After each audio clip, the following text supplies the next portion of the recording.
Good afternoon, everyone. So for today's session, we are going to discuss Chapter 3, One-to-One and Inverse Functions. Lesson 9, One-to-One Functions. So in this lesson, we are going to determine whether a function is a one-to-one or not. And I am sure naman you're all familiar with the term function. So by definition, we've discussed last week sa week 1 natin, function is a relationship between two variables. Pero hindi lahat ng function ay one-to-one. Okay? So meron tayong many-to-one, meron tayong one-to-many. Kaya hindi natin pwedeng sabihin na yung function na to ay one-to-one agad. Okay? So by definition, the function f is one-to-one if for any x sub 1, x sub 2 in the domain of f, then f of x sub 1 is not equal to f of x sub 2.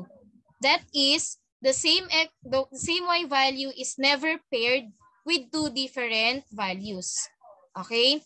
In the past lesson, I've already mentioned that the function will never have the same value of x. Let's say we have 1, 2, 2, 3, and then we have 3, 2. In this case, as you can see, yung x natin, hindi sila naulit. We have 1, 2, 3. So we are sure that this is a function. Kasi hindi naman natin tinitingnan yung y. As I've mentioned last time, hindi natin ginagawang basis yung y as long as yung x natin magkakaiba. Function na yon. Okay? Pero pagdating dito sa one-to-one, same y value is never paired with two different x values. Ibig sabihin, hindi pwedeng maulit yung y natin. Okay? Kung magkaiba yung x natin, dapat magkaiba rin yung y para masabi natin that this is one-to-one. Okay? For example, we have 1, 2, 2, 3, 3, 4. Okay? So in this case, walang naulit sa x, walang naulit sa y. Doon lang natin siya matatawag na one-to-one function. Okay? Yan. Another example. Number 1, pairing an SSS member to his or her SSS number. So each SSS member assigned a unique SSS number. Katulad ko, iba yung SSS number ko kaysa dun sa ibang teacher, sa parents, or kung kanino man. Okay? Even your parents have different SSS number. Kasi unique po yung SSS number. For every member, dapat may unique na number. Okay? So alam natin that this is a function. The relation is a function. Okay? So two different members cannot be assigned the same SSS number. Ibig sabihin, one-to-one din yun. Okay? For example, si member 1, ito yung SSS niya. Si member 2, ito rin yung SSS niya, iba. Okay? So, ibig sabihin, alam natin that this is a function. Kasi hindi naman naulit yung x natin. Okay? At kung titingnan natin, kung babalik na rin natin yan, never din pong mauulit ang y. Ibig sabihin, this relation is not only a function, but a one-to-one function. Okay? Another example. Pairing a real number to its square. So each real number has a unique perfect square. 2 has a unique perfect square, right? Ang perfect square ng 2 ay 4. Perfect square ng 3 ay 9. Perfect square ng 4 ay 16. Alam natin that this is a function. Okay? However, two different real numbers such as 2 and negative 2 may have the same square. Therefore, the function is not one-to-one. Okay? So, ibig sabihin, kung lahat ng real number ay merong square, may mga real numbers tayo na pareho sila ng square. For example, negative 2 at positive 2. Okay, alam natin na iisa lang sila ng square. Negative 2 times negative 2, that's 4. 2 times 2, that is also 4. Ibig sabihin, this is only a function but not one-to-one function. Okay, alam lang natin na function yan, pero hindi yan one-to-one. Okay, so that is the one-to-one function. Graphs of one-to-one functions. So by definition, a horizontal line test, a function is one-to-one if each horizontal line does not intersect the graph at more than one point. And a simple way to determine if a given graph is that of a one-to-one function is by using the horizontal line test. Okay? We are all familiar with vertical line test, diba? Ginagamit natin ang vertical line test para ma-determine kung ang certain relation is a function. Pero paano kung alam na natin that this is a function? Paano natin malalaman if this is one-to-one? By the use of the horizontal line test. Okay? Kailangan isa lang yung intersection natin. Kung meron kang Cartesian plane, let's say ito yung graph natin, una mong iti-test yung vertical line test. Okay? So let's say ito yung vertical line. Once na nag-draw tayo dito ng straight line at kapag isa lang yun na intersect, alam natin that this is a function. Okay? Ang kailangan na lang natin malaman is this one-to-one or not? At malalaman lang natin yon kapag in-apply natin ang horizontal line test. So horizontal ibig sabihin ay pahiga naman yung line. Okay?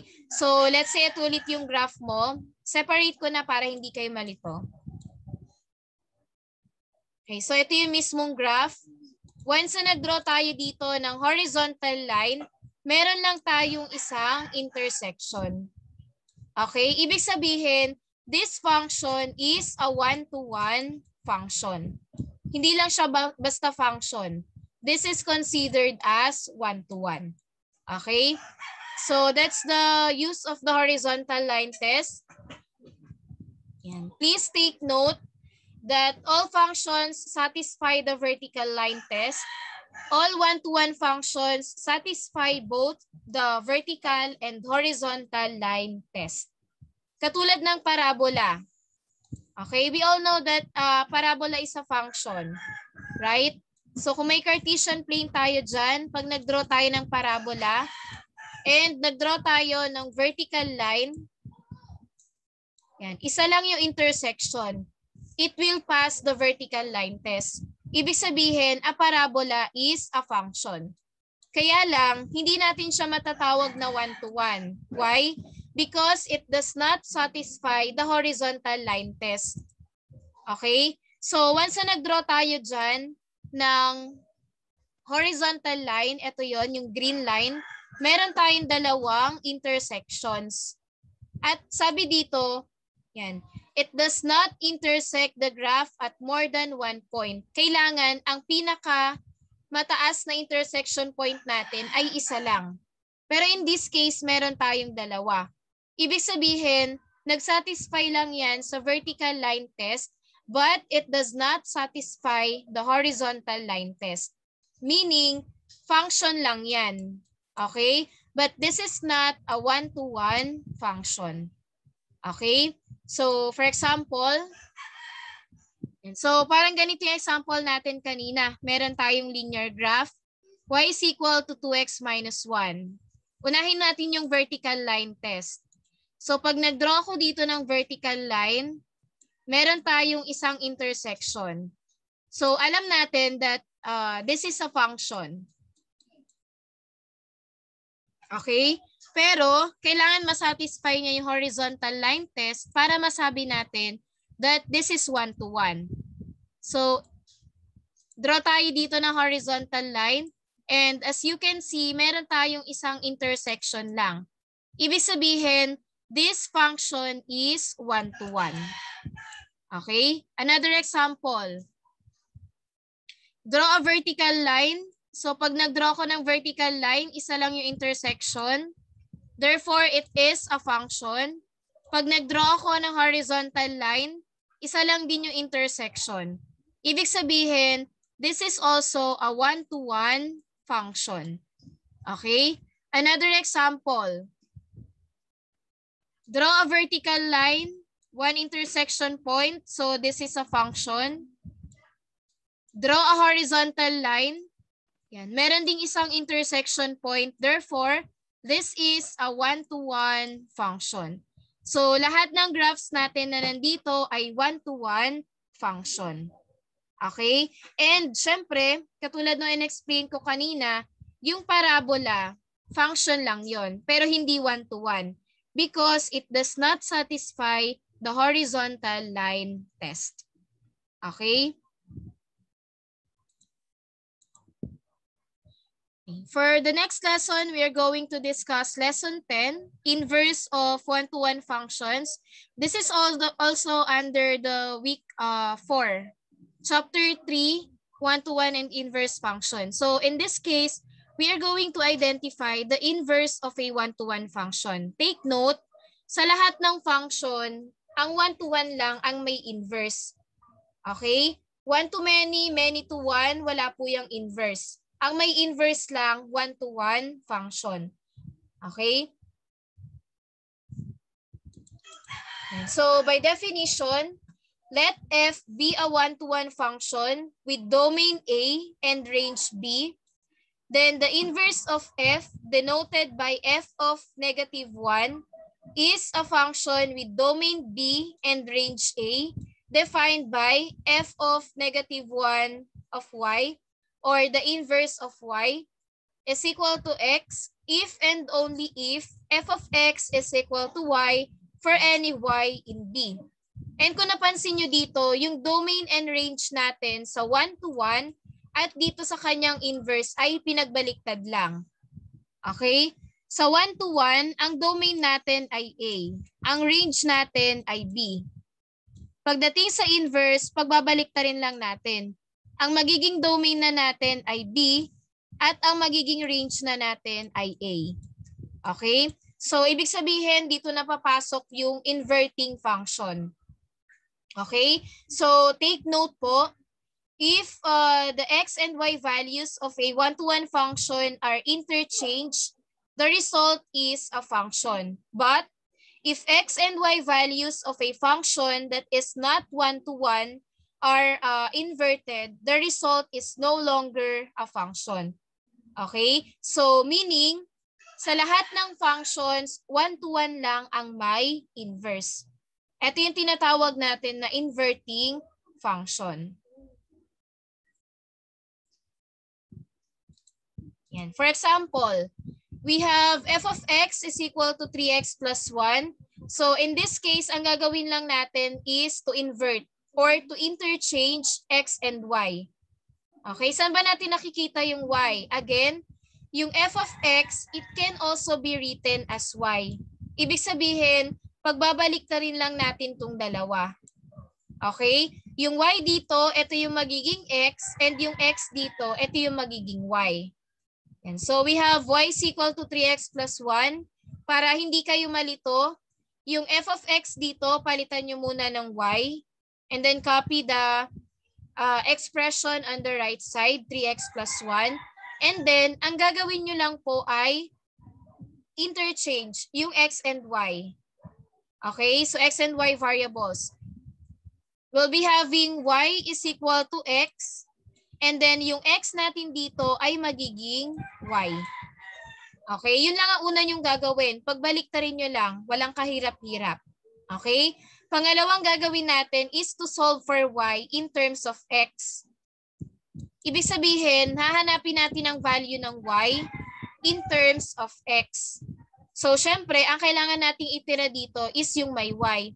We need to transpose positive 1 on the other side.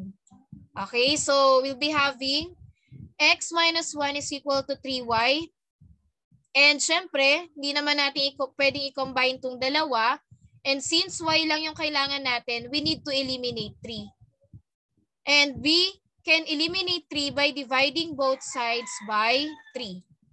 Okay? So, cancel natin yung 3, matitira yung y. y is equal to x minus 1 over 3. And this will be our final answer. Pero pwede nyo pong palitan yung y natin. Gawin nyo ulit f of x. Okay? So, we'll be having yan, f of negative or f raised to negative 1 of x is equal to x minus 1 over 3. So, basically, the inverse of 3x plus 1 is x minus 1 over 3. Okay? So, dito, sure na tayo that this is one-to-one function. Kasi may nakuha tayong inverse. Ganun lang po yun. Okay? Lahat ng tinitest natin dyan, malalaman po natin yan kung one-to-one yan kapag may inverse. Okay? Another example. G of x is equal to x cubed minus 2. So, ganun po ulit yung gagawin natin dyan. Interchange lang po yung ating x and y. And so, we'll be having y is equal to x cubed minus 2. Palitan lang muna natin ng y, ang g of x. And then, pwede na natin yan i-interchange yung dalawang variables natin. So, y will become x. And then, x cubed will become y cubed, copy negative 2. Okay? And once again, ang hahanapin pa rin natin dyan ay y in terms of x.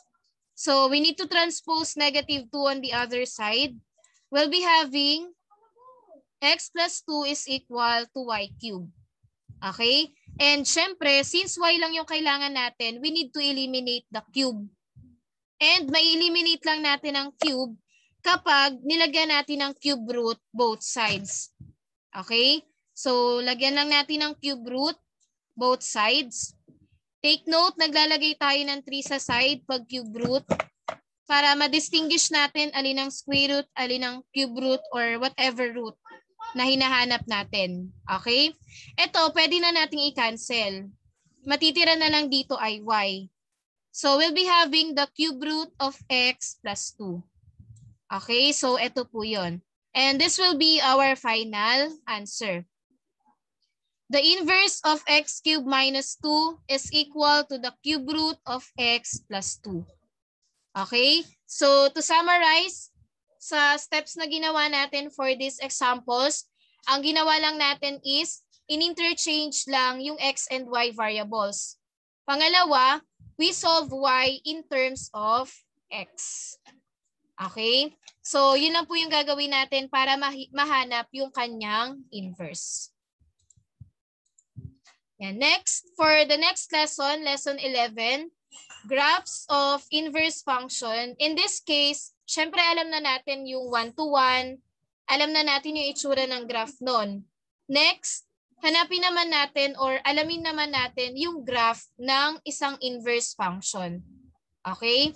So, by definition, a graph of inverse function is a reflection. Okay? Reflection lang yan ng graph natin ng one-to-one. For example, if this is the Cartesian plane at let's say ganito yung graph natin for the one-to-one, kukuhanin lang natin yung reflection. Halimbawa, ganito. Assume na lang natin na pantay. Okay, so halimbawa, ayan yung reflection niya. Ito yung inverse. Ito yung one-to-one.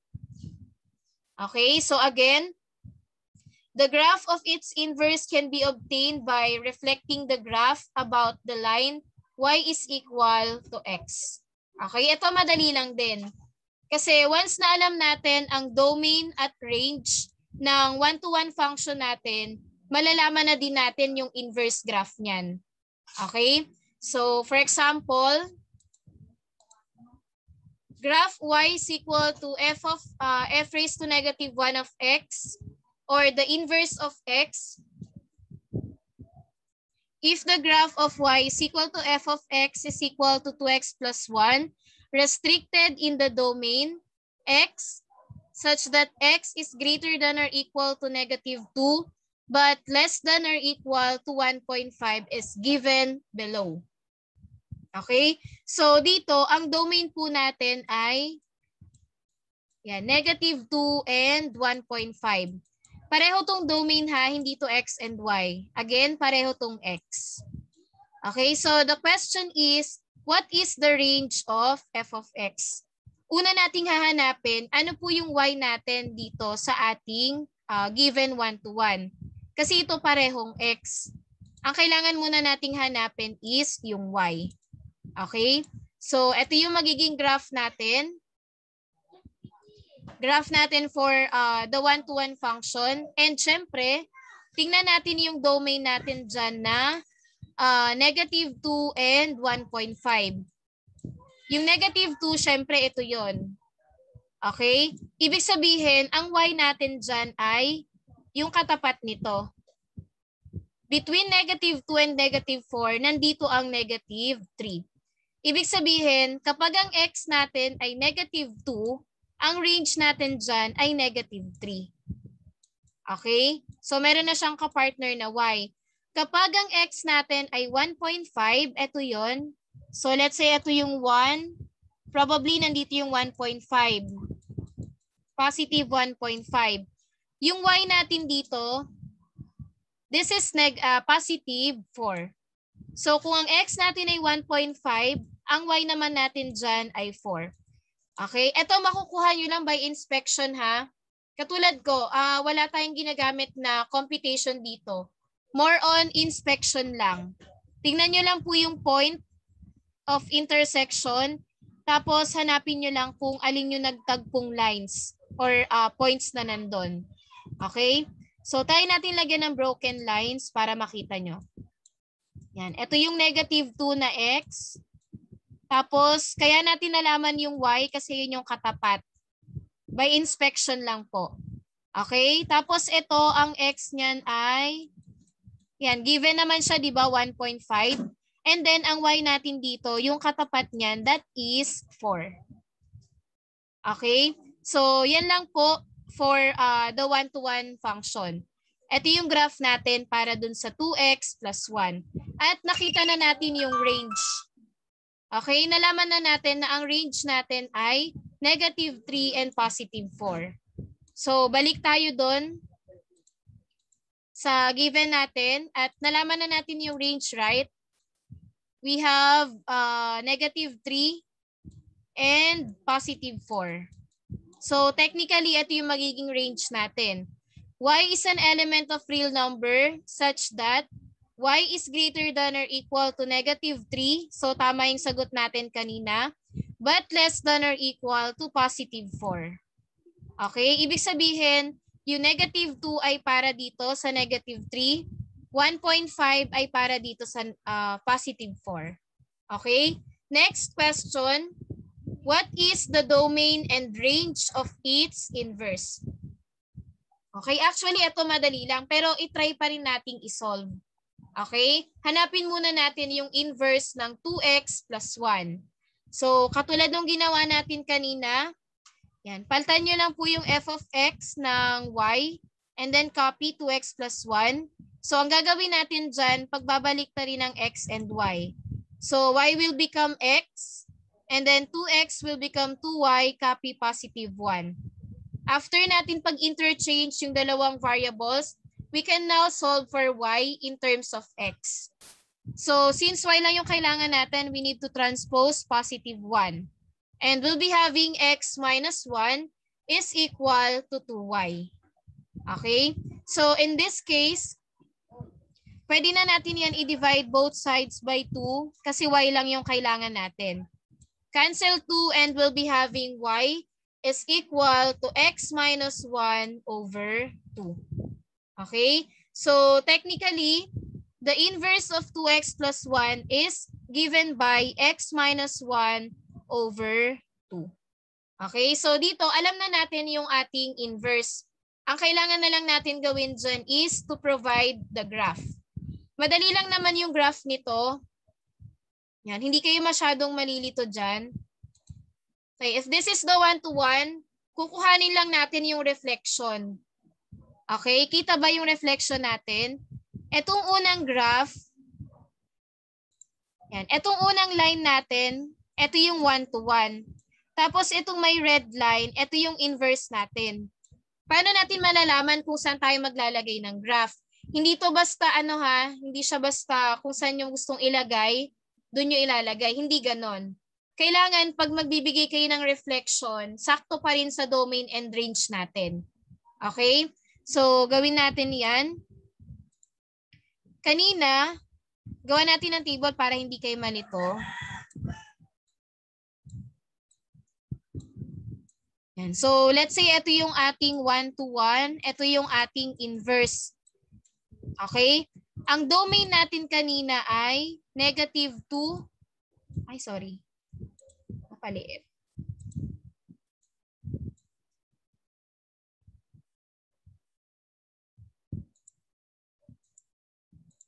And so we have -2 and 1.5.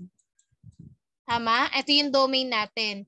Tapos, yung range natin kanina ay -3 and 4. Okay? So, ang gagawin natin dito sa inverse, pagbabalik na rin lang natin. Kung natatandaan nyo sa definition natin kanina, kapag 1-to-1, kung ang domain mo ay A at ang range mo ay B, para sa inverse, pagbabalik na rin lang natin. Ang domain mo ang magiging B at ang range mo ang magiging A. Okay? So, ganun lang din dito. Etong -3 and 4, ito yung magiging domain natin.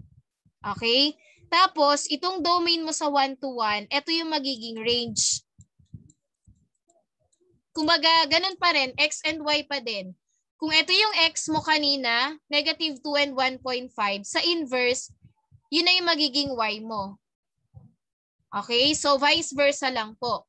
At kung igagawin po natin yan sa ating Cartesian plane, check natin kung tama. Pagbalik na rin lang. So, ang X daw natin dito ay, yan. Check natin dito, this is -3. Tama? Between -2 and -4, nandito ang -3. So, tama na X natin ay -3 and ang Y natin ay -2. Ito po yun. Yan, nilagyan ko siya ng broken line para makita nyo. Okay, -3 and -2. So, tama yun dito. Pangalawa, 4 and 1.5. So, if this is +4, 1.5 natin is nandito. Approximately nandyan. Ibig sabihin, ito yung magiging points natin. Ito yung point A at ito yung magiging point B. Okay? At kung nakita nyo naman, they are the reflection of each other. Tama? Ito yung 1-to-1 natin at ito yung inverse. Reflection lang sila ng isa't isa. Okay? So, that is how we graph a rational, an inverse and 1-to-1 function. Okay? Yan. So, that's all for the lesson 9, 10, and 11. And I hope malinaw na sa atin kung ano ang 1-to-1 and inverse function. So, na-discuss natin ang domain, yung range niya, syempre yung pagkuha ng inverse, and how to graph a 1-to-1 function and an inverse function. Okay, so thank you for listening.